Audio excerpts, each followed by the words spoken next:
Anonymous Content is a production, management and development company, and aim of this KVIFF talk is to explain how anonymous content work and show some examples.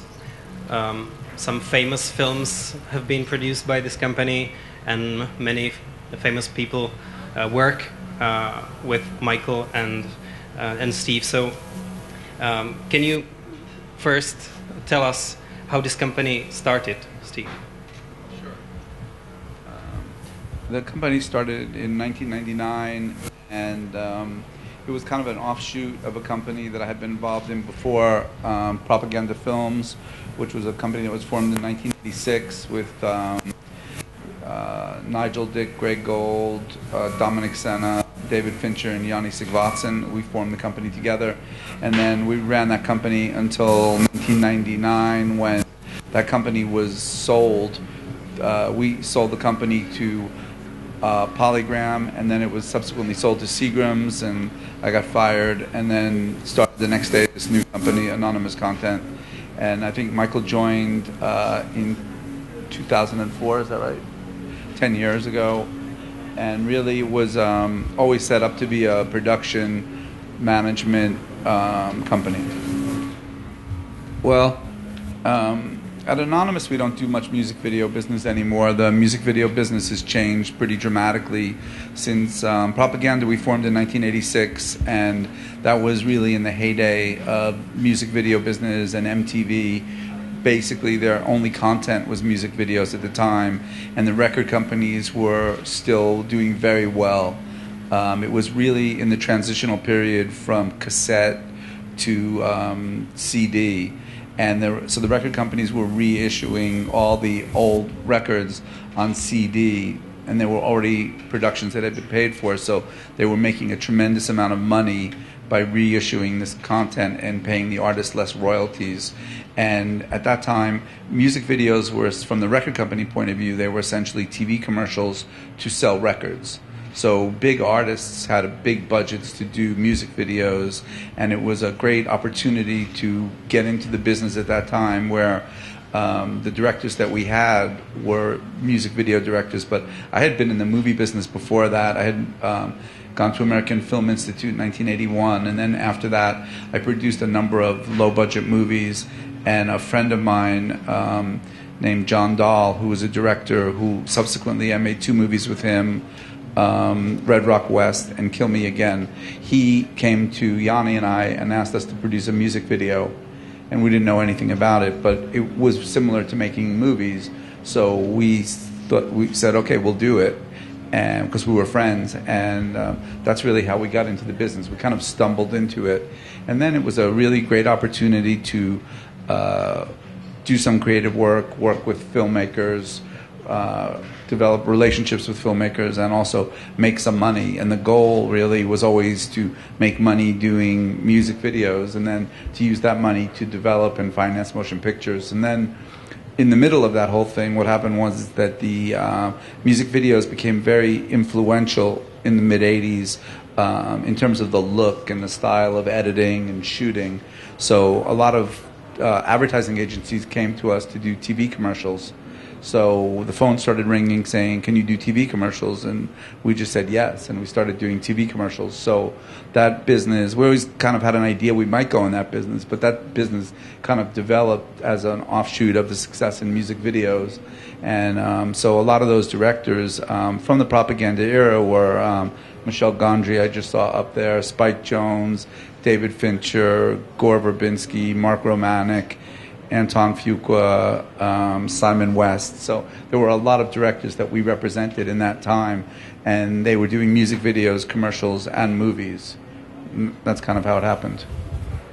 Anonymous get famous also for a series of short films done for BMW, which is not just commercial.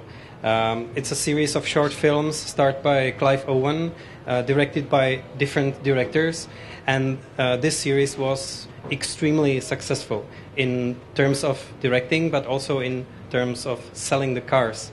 Can you comment on this, how all this developed?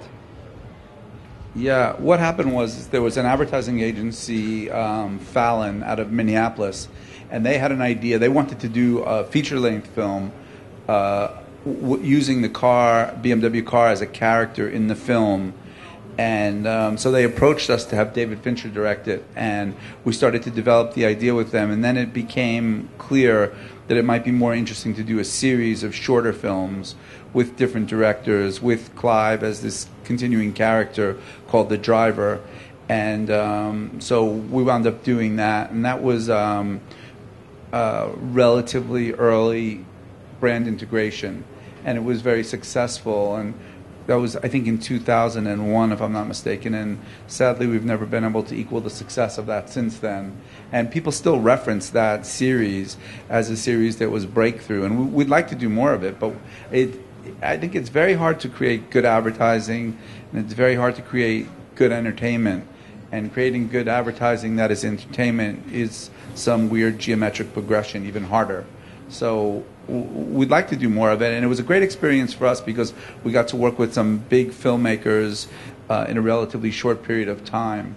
I think it was Guy Ritchie, Ang Lee, John Frankenheimer, Wong Kar-wai. Yeah, so it was a great experience creatively, really a lot of fun. And would it be possible nowadays, like after the crisis, do such a film?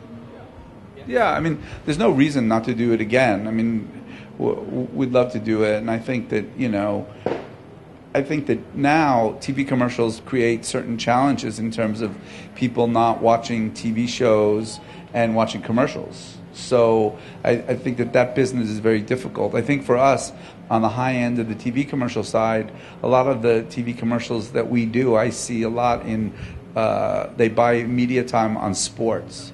In America, because your football or soccer is not as big a sport, the American sports, baseball, basketball, hockey, these sports are all designed to have a lot of breaks where commercials can be screened, and I think that's the one thing people don't like to time shift. They like to see sports live, and I also think events like, the Academy Awards or big TV events or live broadcasts, people like that, and I think that's where advertising is. But I think that in terms of brand integration with the web, some of the commercials that we've done recently, big budget commercials for Nike, we'll do a 8 or 9 minute version of that commercial that's shown only on the web, and then we'll do cut down versions that are shown on TV.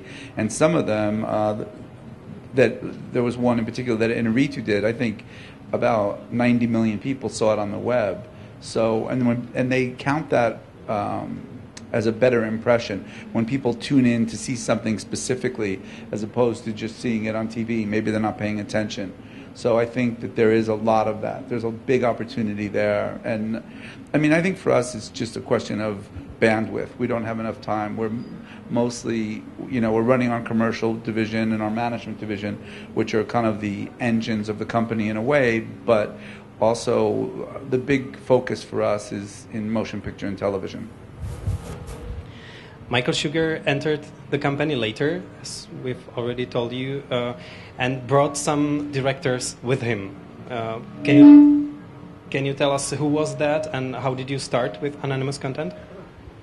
Hello. Hey. Hi. I actually didn't bring that many directors with me. The first director that I had, I started by working with actors, actually, and one of those actors was a South African actor and called Gavin Hood.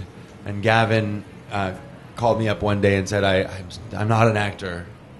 And he used to say that a lot, and I used to think that meant I'm not getting jobs. I'm not a working actor, but he said, no, I'm a director. So we went and found him that movie, Tsotsi, and it was right around the time that Tsotsi, before the film won the Academy Award, it was starting to do the festival circuit, and that's about the time that Steve brought me in.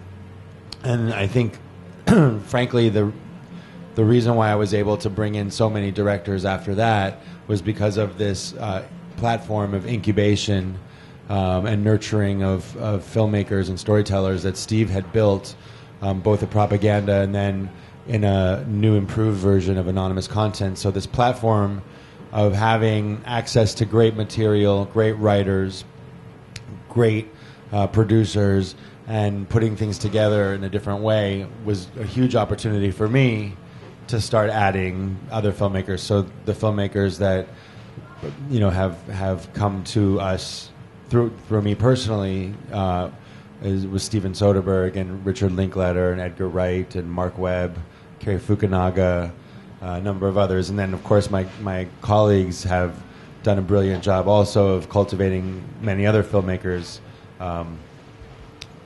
Bill Condon and Nick Refn and Morton Tildum and there's many, but we really try to create an environment for storytellers to have the most access possible to all the resources that they need creatively and financially. There's 22 managers, if I'm right, in Anonymous Content. Is there anything you have in common, or variety and diversity is just the right goal?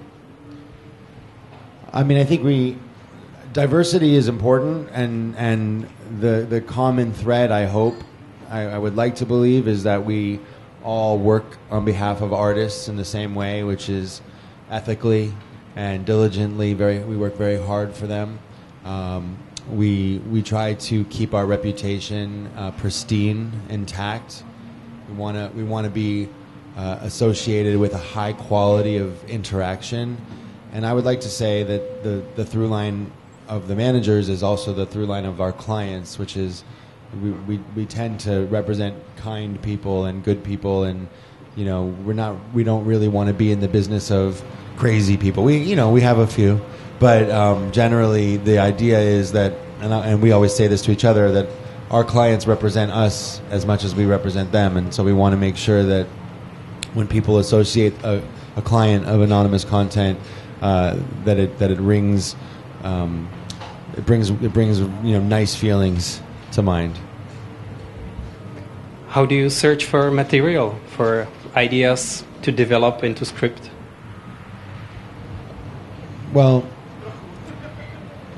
I think the good news, the good news and the bad news for everybody who wants to make movies is that there's no rules. There's no easy way to find something great, but I think we all feel that if there is something really great, it'll find us if we look hard enough. And I think so. We are reading newspapers, we're reading books, we're looking at the internet, we're reading screenplays, we're meeting people, we're coming up with ideas when we're driving or in the shower. They come from everywhere, and I think the idea is to consume as much as possible and then try to see what sticks with us and what we're passionate about. And could you tell whether more of the ideas come from your clients or more you deliver for them? Usually we just steal them from other people. No, I'm kidding. It's just good. I was testing to see how many people spoke English. I wasn't sure. I'm used to having a translator this week. No. I think so careful, they understand. Yeah, no, I'm glad. I'm happy. I think the ideas come a lot from our clients and a lot from outside our clients, and I think the interesting thing about Anonymous Content as a management company and a production company is that Steve, this guy right here, is such an extraordinary producer with a body of work that obviously speaks volumes for him, so I don't need to, but I think that most management companies that are producers, they want to produce because they feel like they have ownership over their clients. And we've always been very careful that if we're going to produce, we want to try at least, hopefully, to add as much value as possible as producers. So I think that's been one of the big differentiators for us. Michael has tested that you understand, so let me remind you that this debate is open to you. So if anyone has any question, just raise your hand or whatever, and head to and ask. Who came with the idea for Babel, which is the Oscar-awarded film that Steve did with Alejandro Iñárritu? Who was that? Well, that's a very controversial question. It was cooked up by a combination of Guillermo Aguilera, the writer, and Alejandro, and depending on who you asked, who had the idea first. I'm not sure, but I think it was definitely a collaboration of those two. And basically, what happened was that they had been working on it in a kind of abstract way. And then I actually met Alejandro right before we did those BMW films. He directed one of those films, and his agent, John Lesher, introduced me to him. He had just done Amores Perros, and he invited me to a screening, and I went and saw the film and really was impressed with the film. And we decided to give Alejandro one of those BMW films to direct. And then after that, we decided that we wanted to try to work together some more. So he told me the idea of Babel, and then we hired Guillermo to write the script. And then he wrote the script. Alejandro worked very, very closely with Guillermo. I don't know if Alejandro did any writing, but he certainly had a lot to do with the direction that it went in, and he's very involved in that way. And then they had sadly, they had a very bad falling out over that whole experience. And you know, that's a bit of a bitter pill, but sometimes that's the way it goes. And then we put the movie together internally. We decided we were going to make the movie. John Killick, who produced the movie, and Ann Rourke, we did it together. And we went around the world and figured out how we were going to shoot it. We did a budget, we got the actors, and then we went out and raised the money. So that's a little bit of the history of how that happened. The film is casted pretty good, and it had to be shot also according to their schedule, right? Because of Brad Pitt mainly. Am I right? Can you comment on it? Because it's quite interesting. Yeah, I mean, it was an odd film in the sense of there are three distinct sections of the film. One was the story of the two boys that took place in Morocco. Then there was the story of the two children and their housekeeper that was set in Mexico, and then there was the story of the deaf girl that was set in Japan. And initially, the idea was that we would prep the movie as a movie's normally prepped, all at one time, and then we would go shoot Morocco, shoot Mexico, shoot Japan. But then what happened was that Brad Pitt wanted to do the movie, and he had some scheduling issues, so we had to shoot the Morocco part very quickly.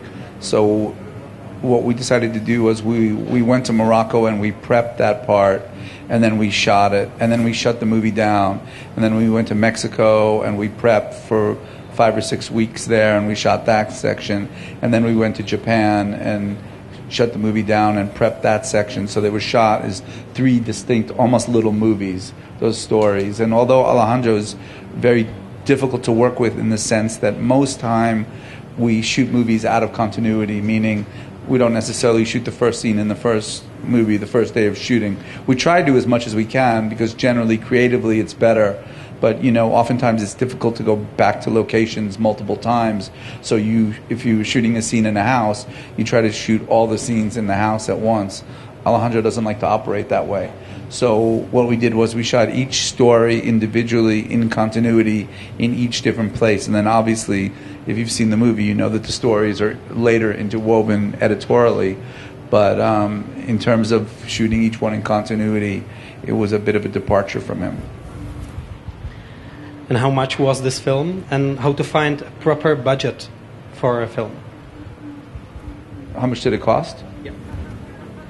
It cost $29 million, and I think about $6 million of that was travel.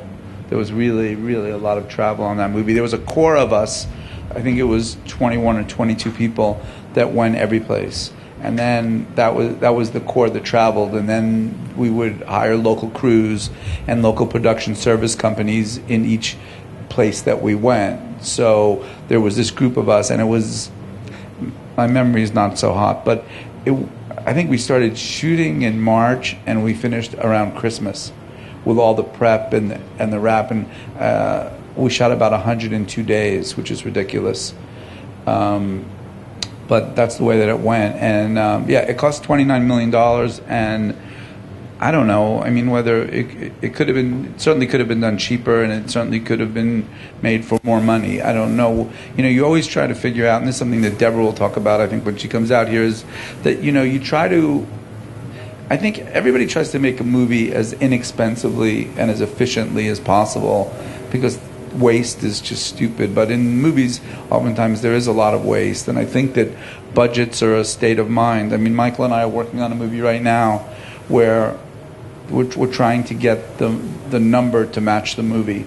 And I think as producers, that's something that we constantly struggle with, and filmmakers struggle with it. And when you have a filmmaker like Debra, and she'll talk about it on Winter's Bone, how we set out to make that movie for a bit more, and then it just didn't come together that way. And every time anyone asks me, and our colleague, and the thing with Anonymous is that there's 22 managers, and then there are 5 or 6 people that work in production. So we have a lot of colleagues and with different taste and different expertise, and they're very smart people. So Alex Madigan worked with Debra on that, and I like to think with Winter's Bone, if they had more money, the movie wouldn't be any better. I think it's the perfect movie for what it is, and Debra can elaborate on that. Yeah, we will later invite Debra Granik to speak on Winter's Bone and to show you one of the examples, and also talk on her new project. But let me ask also about some mistakes you have done. Were there any mistakes that learned you a lesson in producing? We need about 4 hours now for this question. I think everybody makes mistakes. I think that's part of it, and I think that one of the lesson that you learn hopefully from your mistakes, apart from the obvious, which is don't make them twice or 3 or 4 times. What I always find is that the biggest mistake in entertainment industry is not trusting your instinct. As an artist, if you're a filmmaker or a writer or an actor, or as producers, if you believe in something but you don't want to fight for it because there's some doubt, I think that's the biggest lesson that I've learned, that I always try to impart upon everybody, because there is no set roadmap for how to do it. You have to learn, and you have to trust yourself. I think that's the biggest one. I mean, there's specific mistakes that we've made. I've never made one, but Steve here. Made many. No, I mean, look, when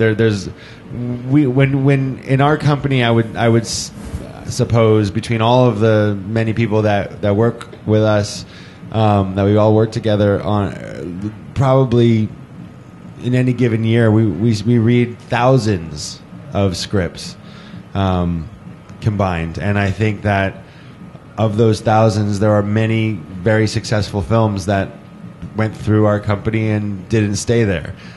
So those are mistakes. I think that, but that's part of it. Everybody does that, because you just can't find everything, and you can't do everything yourself anyway. So I don't know specifically. I'm sure we could talk about some, but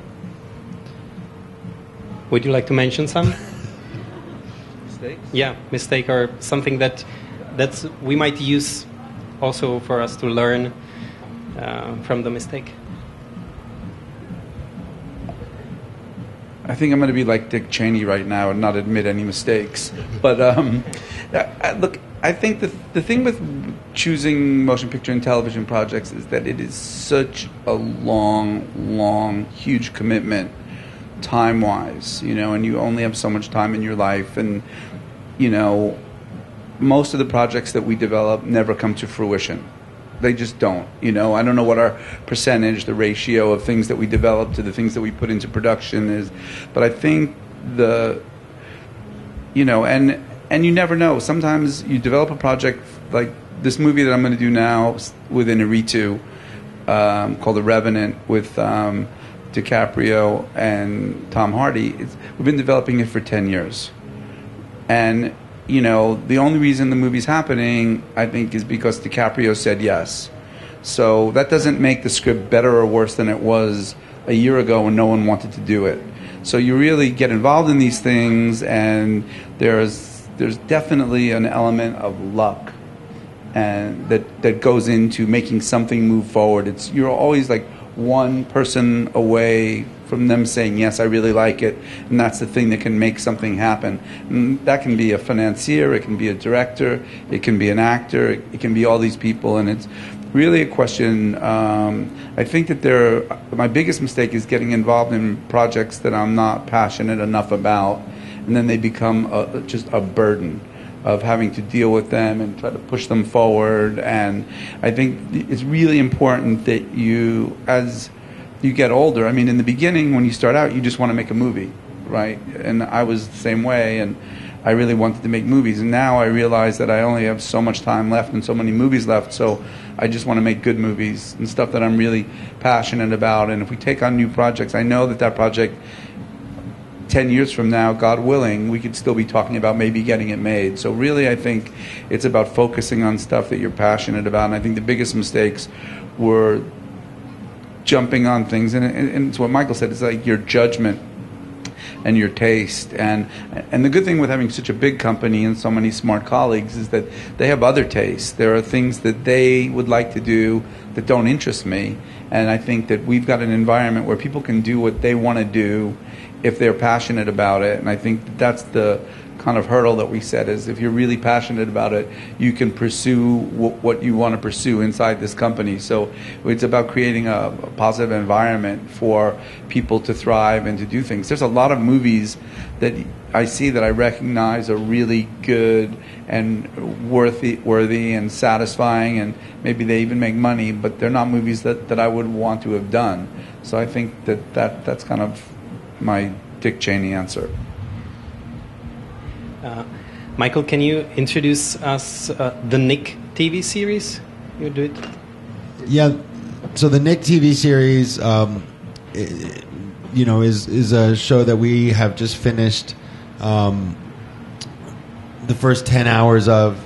It came to us from clients of the company who are comedy writers, and they said, here's a drama, and they had written 3 different Disney movies about dogs that talk.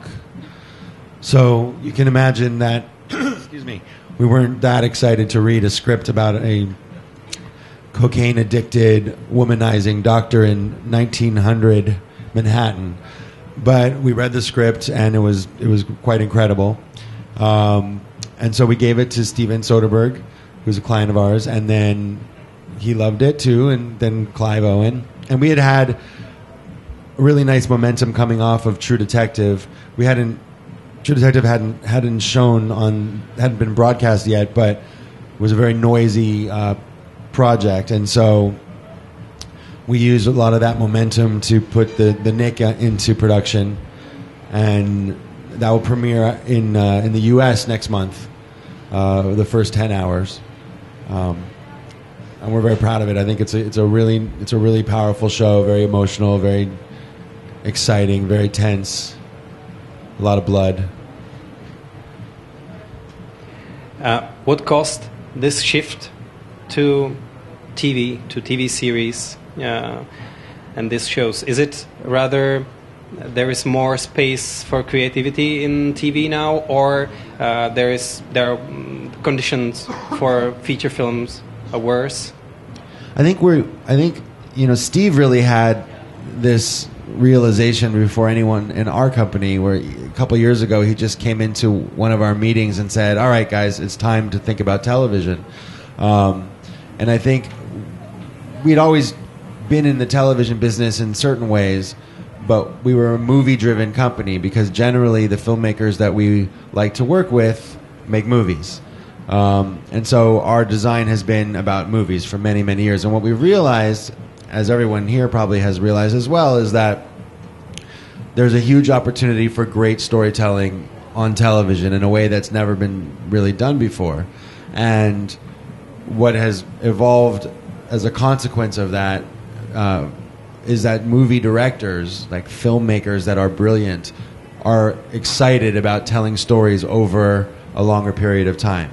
And what that means is that, because if you have someone like Debra who would do TV hopefully with us someday, movie stars would want to work with her. And so now you get movie stars in television, you have movie star directors in television, then the budgets go up, and then you have an opportunity to do something that is visually and creatively as magnificent as anything you'd see in a movie theater on television. And so I think that the opportunity, and for a writer especially, the opportunity to create a character or characters that can evolve more slowly than within 90 minutes to a couple hours has been exciting for everybody, because as Steve said, it takes forever to get a movie going. You spend 10 years with a movie and you shoot it in 30 days and you're done.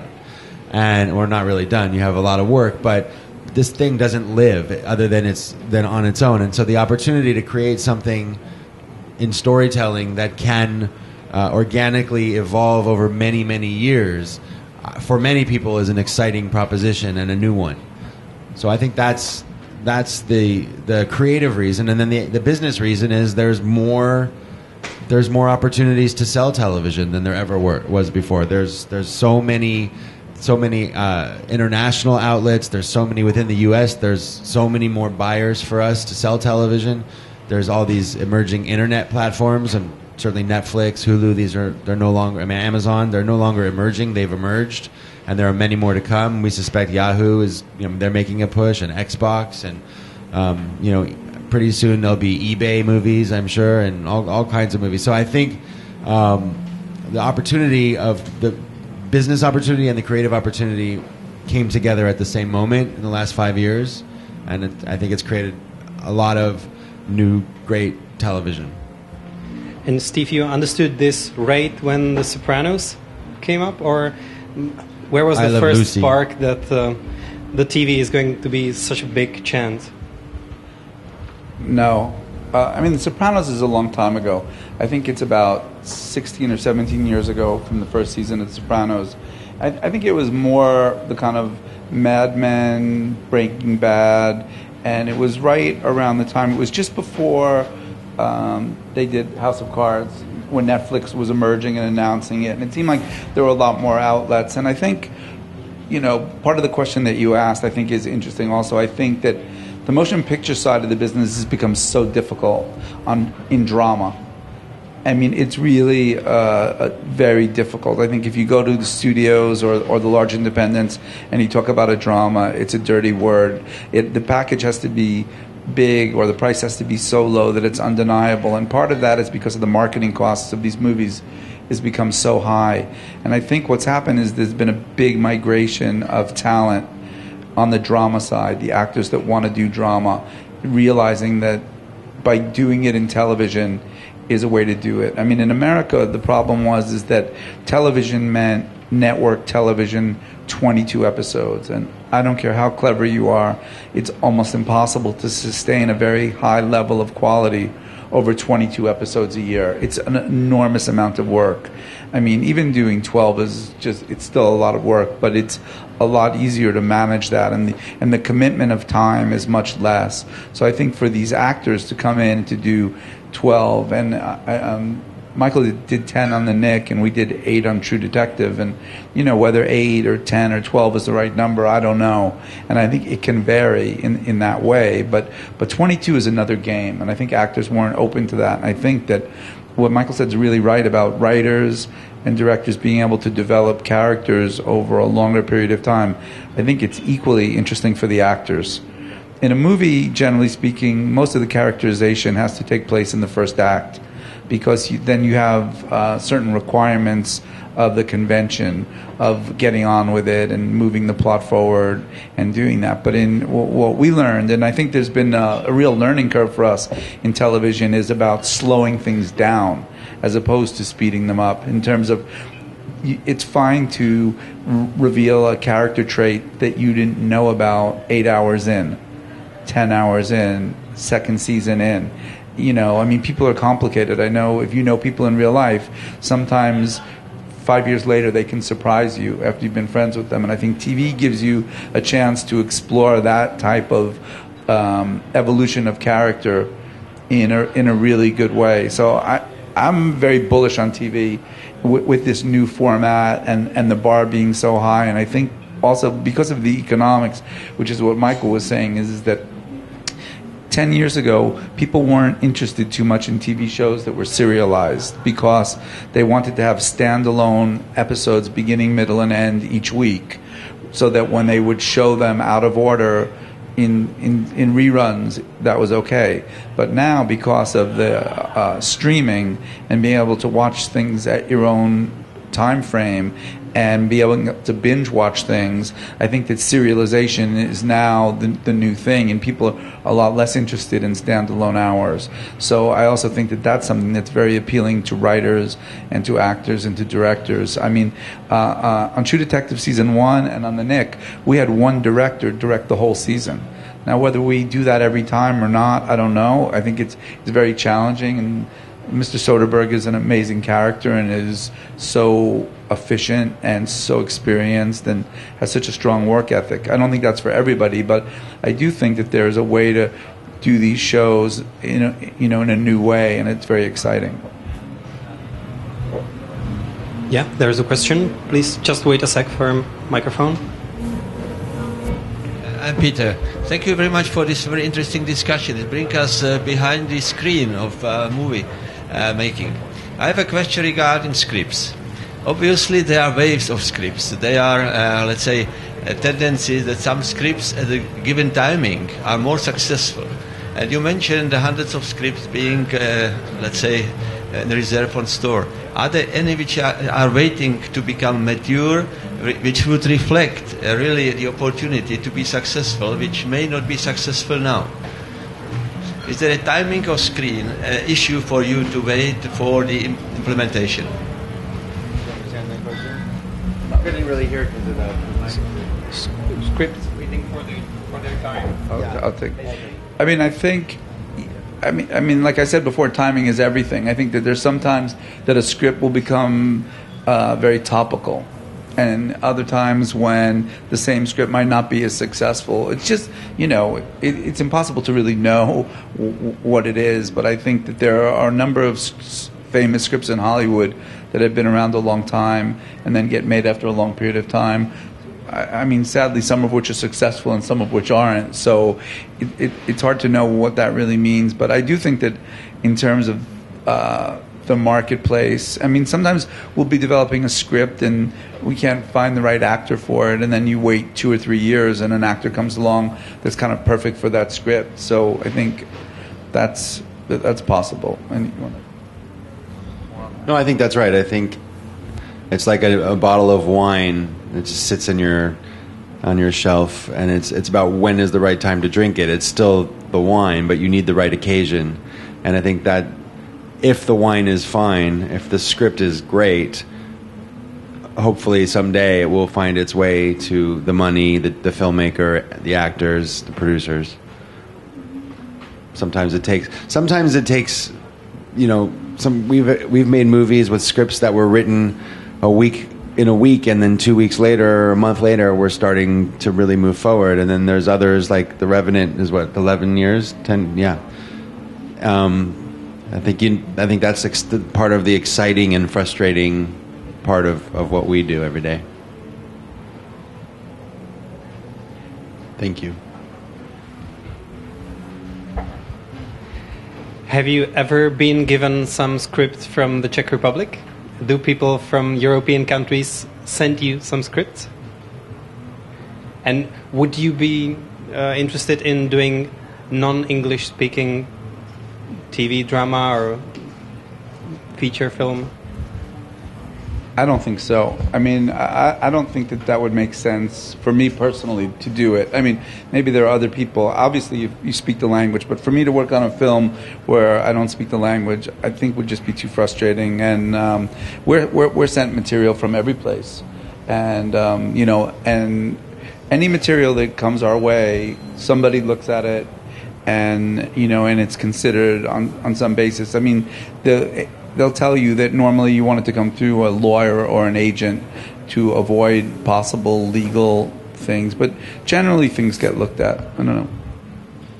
I mean, we've certainly been involved with films in different languages, and the language itself isn't necessarily a barrier in terms of our interest in the material. But as Steve said, we want to be able to add value, and if we can't even communicate in the language, it might be difficult. That said, we're very interested in stories that can be translated or put into English. We're very interested in obviously we work with a number of filmmakers from outside of the U.S. So I think we're open to that, but as a general rule, it's a little bit more difficult for us. Yeah, I mean, Babel was a film that was told in multiple languages, and Alejandro obviously speaks Spanish, but he didn't speak Farsi and he didn't speak Japanese, and it was very interesting to deal with that, but it was in some way inherent to what the story was. But I think making a film just in another language that is not our native language would be a challenge. And how many TV scripts for TV series have you been given after the big success of True Detective? How many new writers came to you and were trying to sell you your idea, their idea? We're seeing a lot of material, but we only have so much time to read everything, so it's still usually filtered through some channels of relationships that we already have or people that we've worked with. But we're seeing a lot more, which is exciting.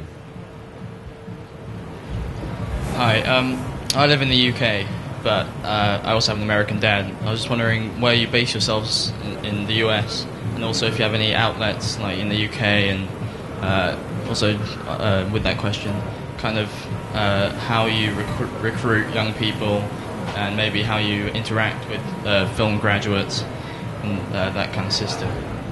Did you ask where we were in the U.S. or why we were in the U.S.? Where?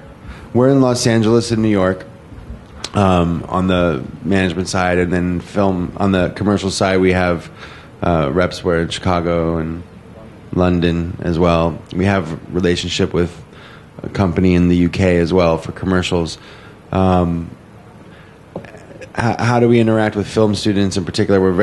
We'd like to think that we're very interactive with film students. We're certainly in the U.S. very involved with the American Film Institute, and NYU, USC, University of Florida, Columbia College out of Chicago. We have a number, dozens over the course of a year of interns that work with us and they're almost always in film school or recent graduates. We have done a lot of mentoring. We've done a lot of relationship brokering between our filmmakers and students, usually when they are themselves alumni of a specific school. And in terms of in terms of recruitment, we're not actively recruiting people, but we certainly are getting lots of incoming queries from folks, and we love to create opportunities for people to come work with us. And I think that's been something that's been really nice within our company, is that the interns and the assistants many of them have achieved success. We had one movie that Steve and I did about 6 years ago, that the idea came from an assistant, and the assistant ended up getting a producing credit on the movie and a bunch of money, and so we love that, and we know that we need to be, as we're getting older, we want to be in touch with what's happening in pop culture as much as possible, and hear youthful voices. Hearing youthful voices is good for us. We mentioned Winter's Bone several times, and the film is screened here, so let us invite Debra Granik here to join us.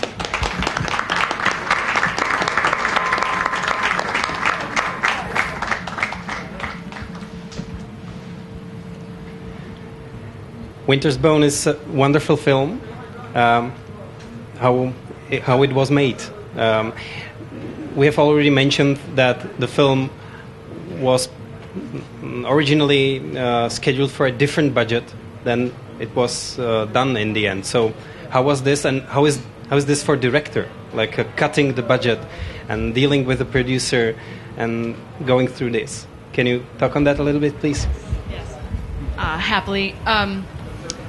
Two different ends of that. I mean, very diverse responses.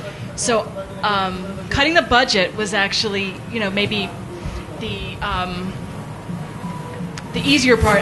The part that, no, not easier. It's the dynamic part. Having a producer that comes out of Anonymous is the sort of happy part of the story.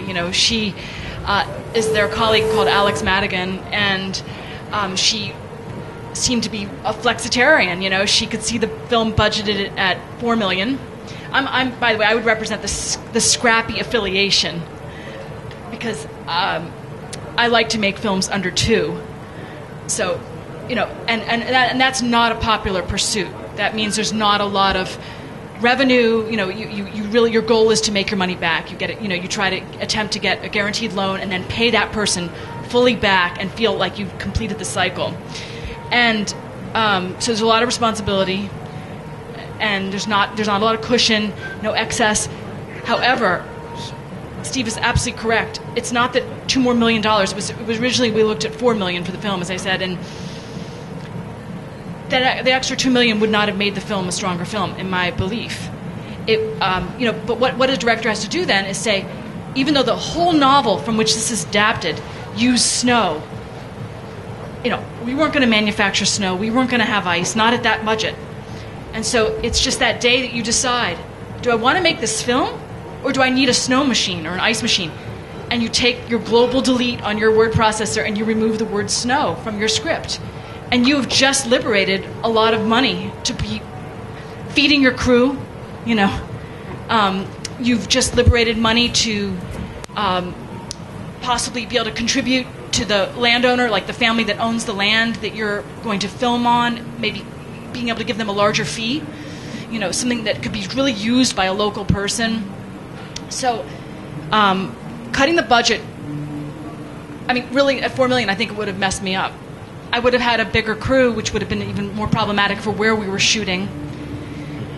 And then the Alex of it all, this colleague of theirs, like I said, that flexibility to be able to see films that are budgeted at much higher levels and understand them and work with them and be responsible for them. And then to also be able to go in another direction and understand scrappy and understand smaller. And I just felt that as a professional, I really admired that ability in her. And I think Steve probably, feels pretty excited to have that kind of element in his ranks, so that he has that also that that flexibility within his company, and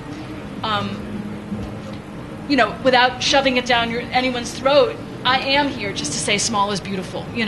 That's my role in this film community. There's a few others many others like me, and so for me it's exciting that Steve doesn't just snuff that out or just walk away and say like, oh God, there's just nothing in that for us, and then you have to attach yourself to a big dog to even talk to a union at certain levels. Some of that's kind of a nerve-wracking process. So you need to keep the balance. You cut the budget from 4 to 2. You need to find some border where you can't simply cut more. So otherwise, it would be a compromise that would hurt the film, right? Yeah, no, definitely. Especially if it's maybe a childlike term, but if it's an away shoot, if you're actually housing people, and giving them and providing food, there's just some bottom line that you can't go, and you cannot, it's far past the time when you can ask a few friends to try to work at what you're going to ask a professional that's done 4 other films since you last saw them to work at a lower rate. There's certain things, even though certain requirements of union filmmaking choke me devastatingly, there's some, but I'd like to match that. I'd like to match the ethics that are behind it.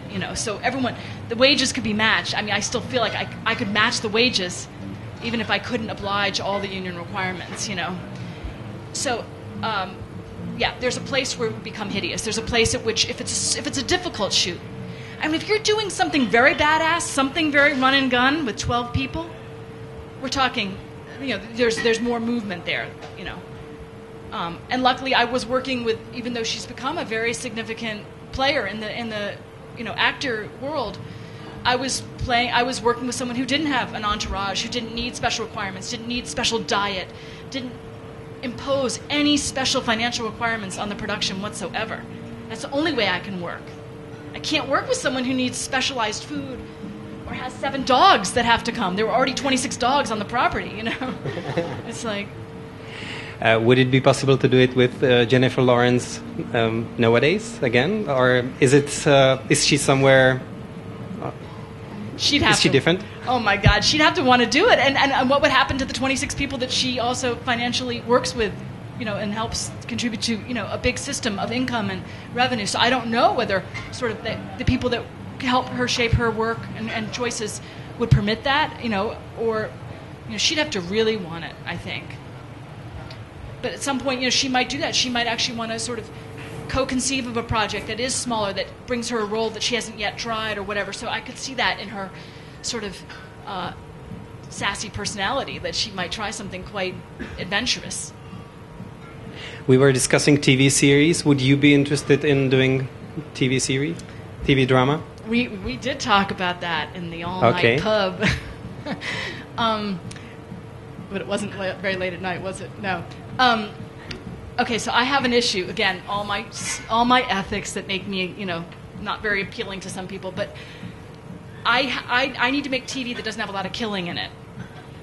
And this is not where we're at as a culture, as a global culture. I need to find someone that will take this risk and say, like, who in today's world would like to see TV without a lot of killing, without murder? Who can find meaning in ordinary life or in high-stakes life? Foreclosure, for me, is a kind of murder. That's high stakes. Financial crisis, you said, after financial crisis, what TV is relevant to me? And it's about surviving struggle and how to actually make life work, how to navigate it. It's not about blood and killing and how easy it is to kill someone. It's the woundable body, And I came of age in a city that had a lot of ethics about war making and it's just there's been a lot of wounding and right now I don't want to contribute to images that make it seem easy to kill a person. I think about Kislavsky and I think about real-time 30 minutes of what it takes to extinguish another person's life. Showing that and the brave and the courage of people that have made killing serious, who've made the woundable body serious. So I don't fit that well. Maybe I could do something with sex. I'm not sure. Maybe it would have to be very unusual. Maybe more like Milos, where it's about the shade going up. About like sex getting, sex being normal and full of foibles and humor and poignancy. Viagra. I don't know. But what I'm trying to say is I need to find a niche. Like I admire a lot of British television. I love that you sized it down. You said it so right, from 22 hours, to 12, to maybe 8. And I was loving some British directors that were doing 4 to 6. State of Play, work of Shane Meadows. I'm like, sometimes something needs 6 beautiful hours or 4. Again, small can be beautiful. And within that, my hope is that within that 4 to 6, not too many people would have to like surrender their lives or be dominated or abused or violated, That would be my dream world of television. And I'd love it if there was like a way to, like, on your box to say, I'm someone who likes low-kill TV. Like I sign on for low-kill. But that's a question we have to ask ourselves, the world. Are there enough of us out there that would like low-blood TV? We can easily see that ethics is a key word for you.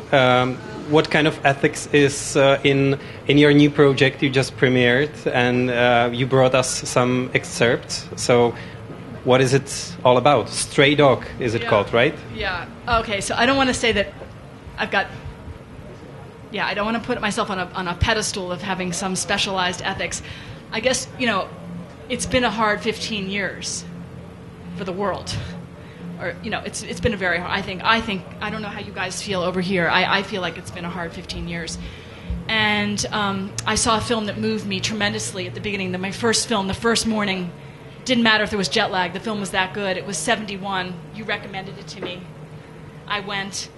And it embodied a lot of the ethics. I found a huge resonance with the project that my colleague Victoria and I have just been working on, which was just asking, when your country asks you to go to war, how important are you really to them, especially after the war ends?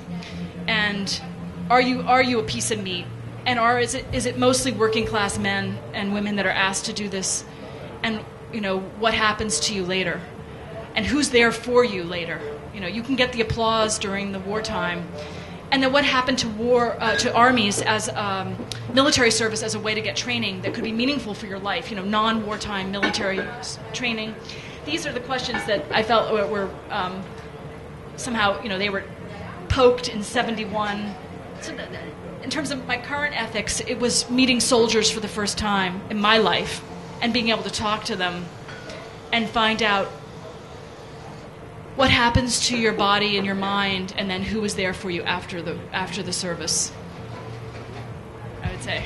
And then humor, meeting men, men that you never thought you could meet, with lots of leather, big men, hairy men, ferocious men, men on big motorcycles, big men with real testosterone, and asking, could we have a dialogue? Is that okay?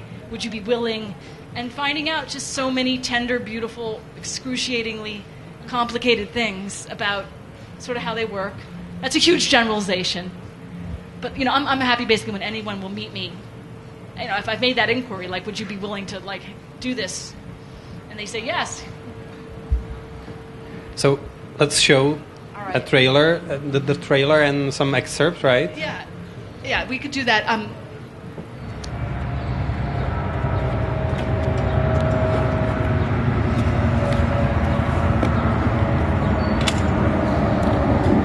Morning.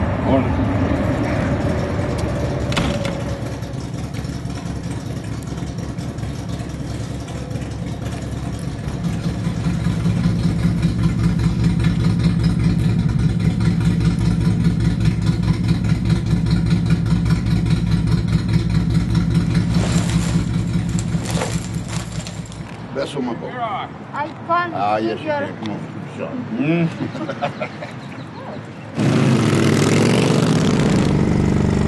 Roaring thunder down below, two wheels rolling on the go.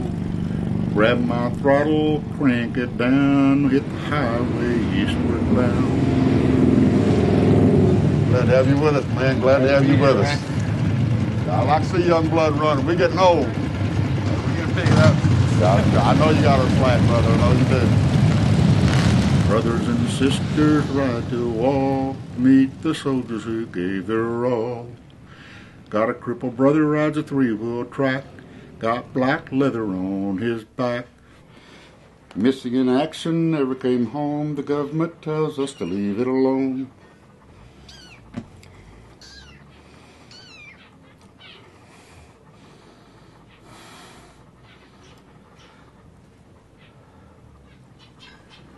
Remember our missing, remember them well, remember them most who served in hell.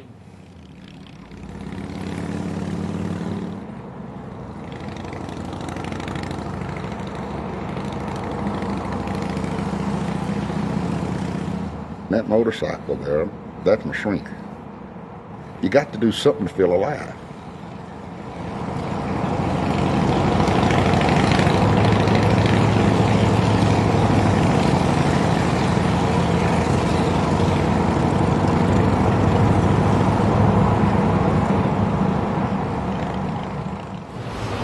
What you can't know from that excerpt is that the woman in the motel room is Mexican, and Ron, the protagonist of this film, he went down to he had a lot of soulful kind of attractions to Mexico, just wondering if he could escape some of its demons. Just like this, I think there's been some long history of Americans having a certain wonderment and fantasies about possibly finally being free in Mexico. So it's kind of ironic given what border pain we have with our neighbor.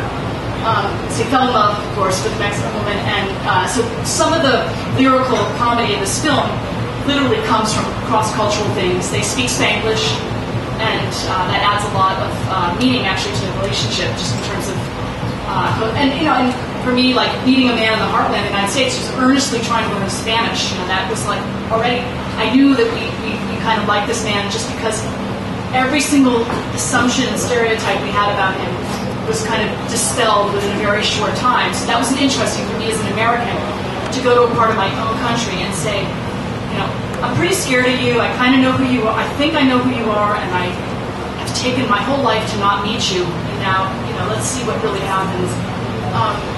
If you guys are interested, we have one clip that maybe deals with sort of the Mexican American humor. But otherwise, if it was more about questions you have about something else, I leave this to sort of those of us who are gathered to sort of dictate if you want to see one more clip or whether you want to ask questions. One more clip or no? One more clip, okay. So, what about, should we say, crickets? 3 and 4? Well, the 3 we just saw, maybe. Let's do 4. 4.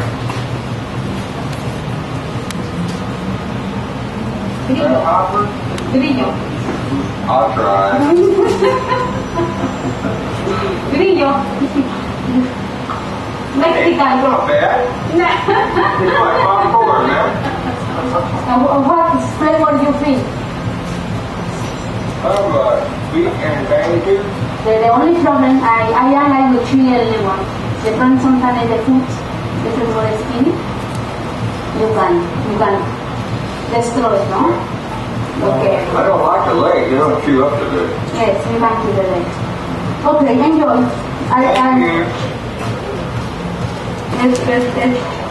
Thank you.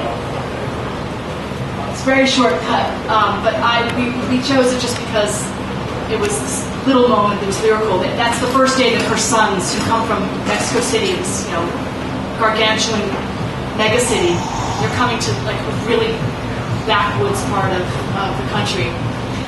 And they were kind of astonished because they were coming from what's called, a third world country or a developing country, second world country. And they're coming to the United States and they're finding, very much third world circumstances, which, is something that we wonder, with all that gets exported and what it means to come to a place where your expectations are really, really different of what you might find, and have like the second day that you're in this new country, those boys say, like, why are so many Americans missing their teeth? Like, just that question was already startling,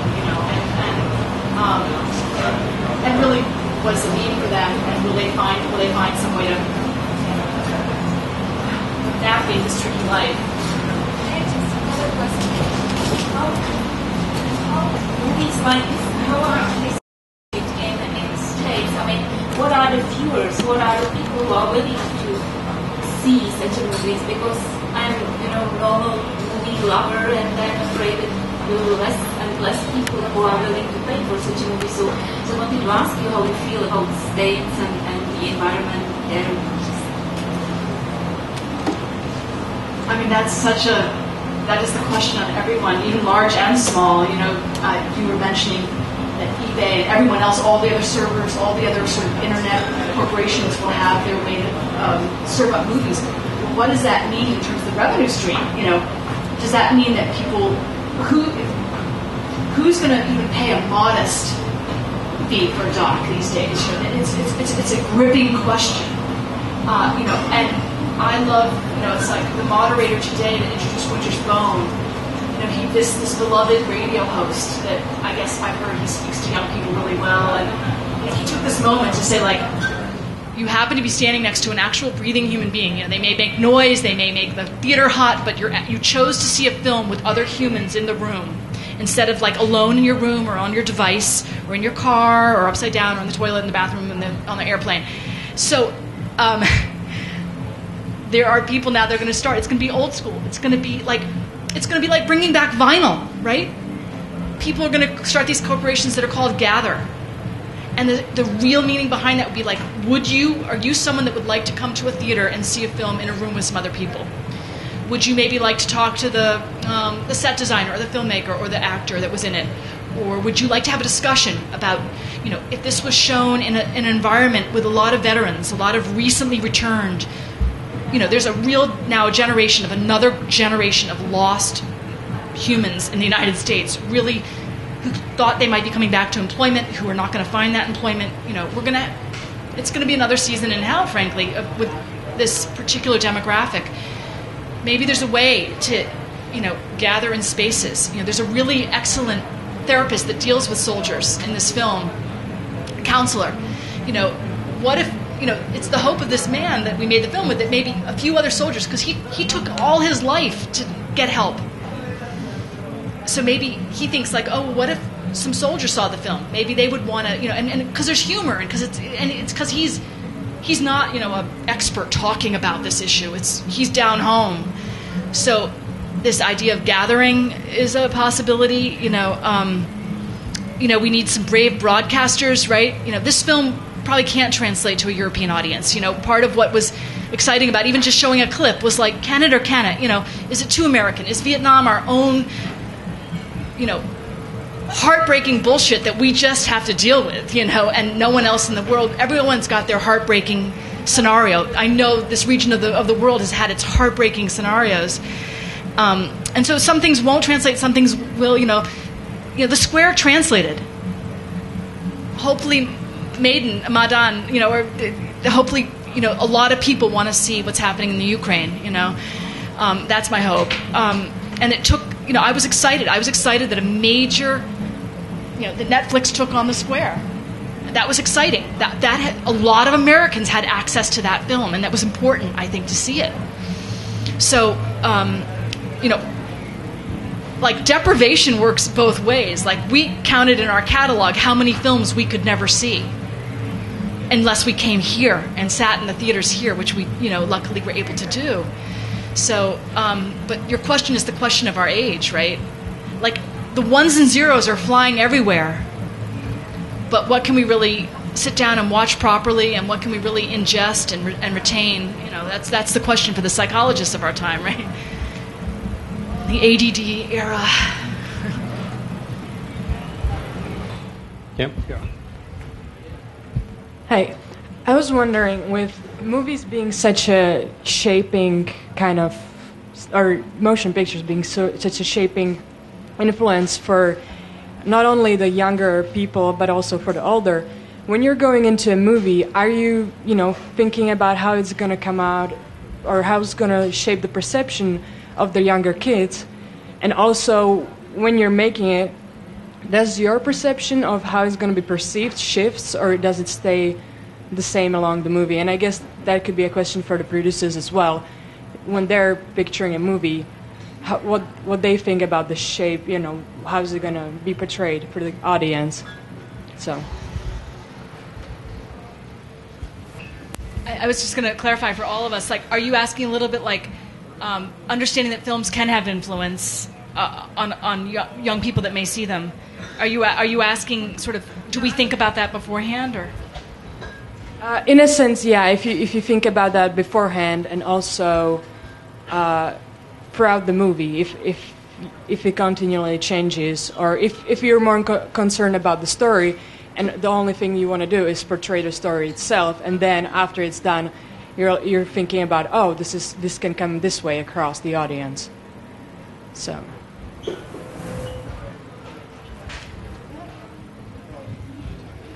I can answer that just about something that has been raised to me in this festival, which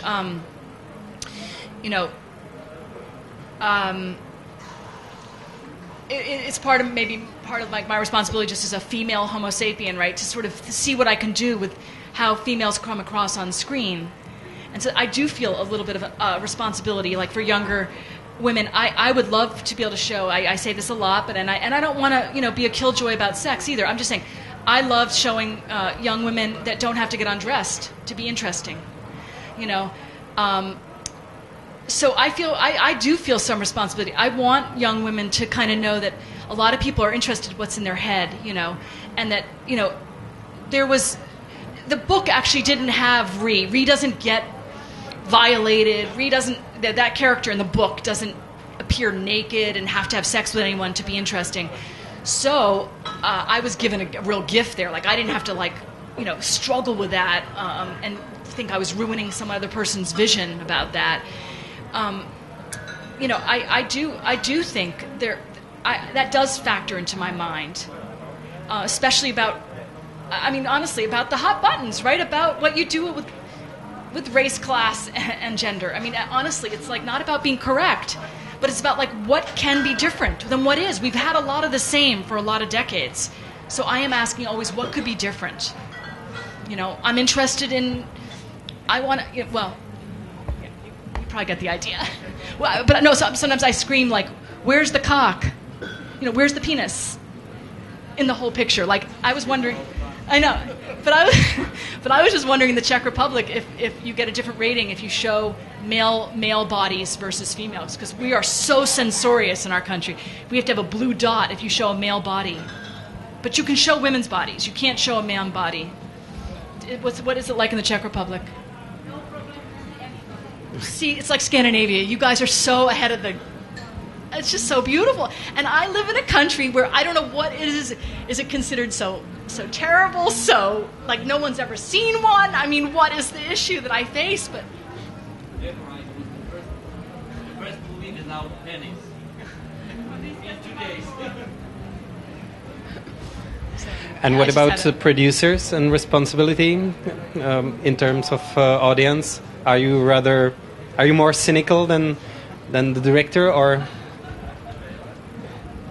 I don't know. I mean, I think we make a wide range of movies, some of which are really meant to be sheer entertainment, and I enjoy those movies, and some movies are more issue-oriented and are about something, and, I don't know what the percentage is, but, I think when you're making an issue-oriented movie and you know that that's what you're doing, then you have an obligation to be careful about how you portray things, but, I'm not as sensitive as Debra, I love The Bourne Identity. Millions of people get killed. I don't think the movie's about anything except pure entertainment. I don't think it's realistic. I get a kick out of those movies. I wish I made that movie. On the other hand, we made a movie about Julian Assange, which wasn't that successful, but I think it was a movie that was important to make, and it was about something. And Michael and I are developing a movie now called Spotlight about the Catholic Church cover-up of the pedophile scandal in America, and I think that there's a very interesting take on that movie, and that movie's not meant to be an indictment of the Catholic Church. It's really an indictment about society in general, of how this was a subject matter that many people in our movie turned a blind eye to. It wasn't just the Catholic Church, it was the community, the police, the district attorneys, the defense attorneys, and ultimately even the journalists. And that movie is not meant to just be entertainment. It's really a movie that we feel very strongly is about something, and we're struggling to get it made because of the budget and other factors. But that's something that's important, and I think that there's just a wide range of movies, some of which can be more entertaining and some of which are about something. And I think when you're doing a movie that's really about something, you have to more seriously consider it. I agree. I think the bottom line is all art should be made to express something from the artist or to move someone seeing and experiencing the art.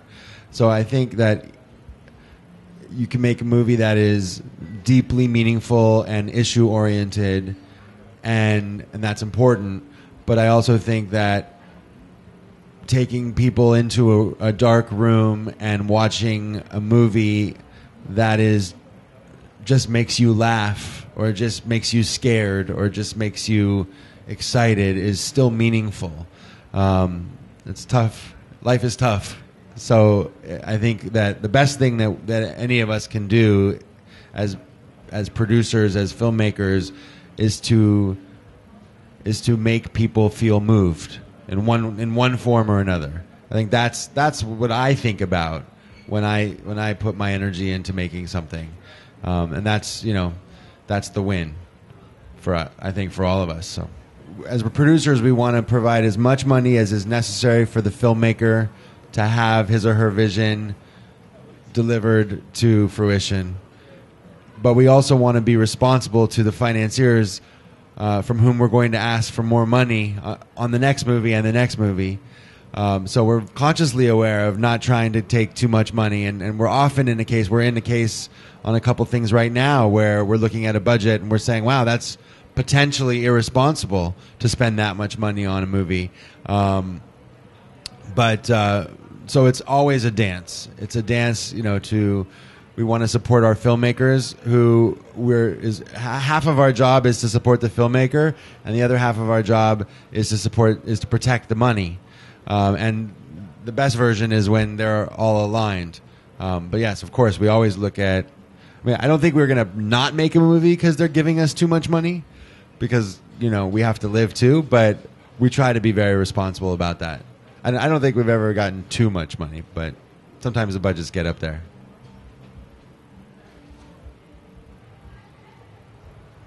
If there's no more question, then please note the True Detective signs all around here, and thanks a lot to our guests for this KVIFF talk. Thank you, Debra, Steve, and Michael. Thank you.